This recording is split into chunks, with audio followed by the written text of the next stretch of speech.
السلام عليكم ورحمة الله وبركاته. معاكم إيمان وفيديو جديد. محشي الكرنب، شايفين جمال المحشي بتاعنا؟ لا معجن ولا بقى الصوابع نازلة مننا مفكوكة ولا أي حاجة. يلا بينا. طماطم ضربناها كويس، ضفناها في الحلة، بعد كده ضفنا عليها بصل مضروب مع فلفل شطة.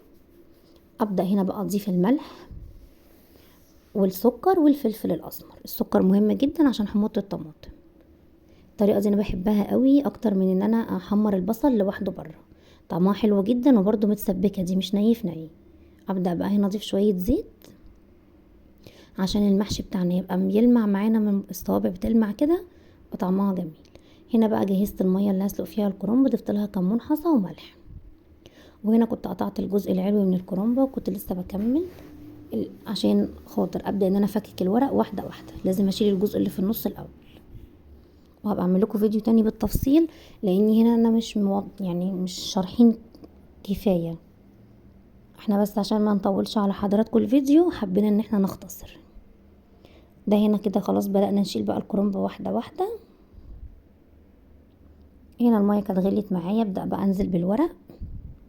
انا هنا ضايفة 3 ورقات لان انا كنت بسلق في حلة كبيرة عشان اكسب وقت، ما اقعدش اعمل واحدة واحدة.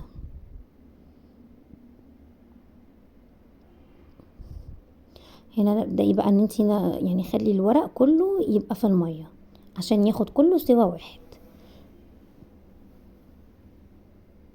بعد كده بقى هبدأ ان انا اقلبه كويس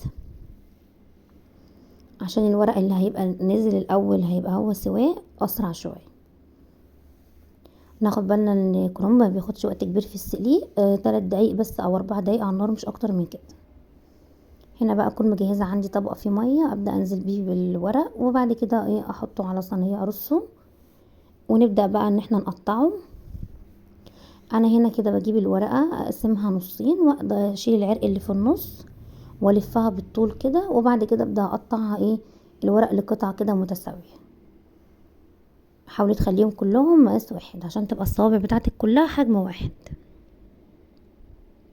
هنا دي كمان مرة بقى زيادة توضيح برضو، هنشيل العرق ونلف الورقة. الطريقة دي انا بفضلها وسهلة جدا، ما بحبش بقى اجيب بلانشة واقعد اقطع ورقة ورقة. هنا بقى ابدأ ان انا اقطع الورق كده اعمله بالظبط على مقاس ايدك، يعني عرض الاربع صوابع. دي الصلصة بتاعتنا، شايفين جمالها وحلاوتها؟ هنا بقى كانت استوت معانا متسبكة جدا، دي مش ني في ني. الخطوة دي بقى مهمة جدا. دي كانت بصلاية ضربتها في الكبة وضفت عليها ملح وفلفل اسمر وكزبرة ناشفة ورشة قرفة، بتفرق في الطعم اوي، جربوها. هنا بقى ضفتها على الرز وشوية زيت، ابدأ بقى اقلبهم مع بعض كويس قوي عشان عايزة الرز يشرب معايا من طعمهم، والزيت عشان يخلي الرز معانا مفلفل. الطريقة دي حلوة قوي يا جماعة، البصلة النية دي بتفرق قوي قوي في الطعم، جربوها وهتعجبكم ان شاء الله. وهنا بقى نضيف الطماطم بتاعتنا، شايفين متسبكه ازاي؟ وبعد كده ضفنا الخضره. انا هنا حاطه كزبره وشبت وبقدونس ومزوده بس الشبت شويه عشان بيبقى طعمه احلى. نبدا بقى نقلب كويس. بعد كده هبدا اضيف تاني شويه بقدونس لان انا كنت حاسه اني محتاجه خضره تاني، وضفت برضو طماطم. انا بحب ازود الصلصه والبقدونس، فبراحتكم بقى، ملك مطلق الحريه. وظبطي الملح، ولو محتاجه ابقي ضيفي، لان انا كنت حاطه ملح في الصلصه وملح في الملح على البصل، بس كان محتاج معايا شويه كمان. هنا بقى قلبت الخلطه كويس جدا لحد ما بقت معايا باللون ده. هتقولوا لي احمر قوي، هقول لكم انا بحبه كده، وكل واحد وذوقه، بس طعمه بيبقى حلو جدا. هنا بقى دي الحله اللي انا هبدا ارص فيها، كنت مقطعه فيها طرنشات طماطم. هنا بقى نبدأ ان احنا نحشي. طبعا كلكم اساتذة، بس توضيح للي ما يعرفش. هتجيبي الورقة وتفرديها كويس وتحطي فيها الرز وتبدأي ان انت تلفيها باتجاه واحد.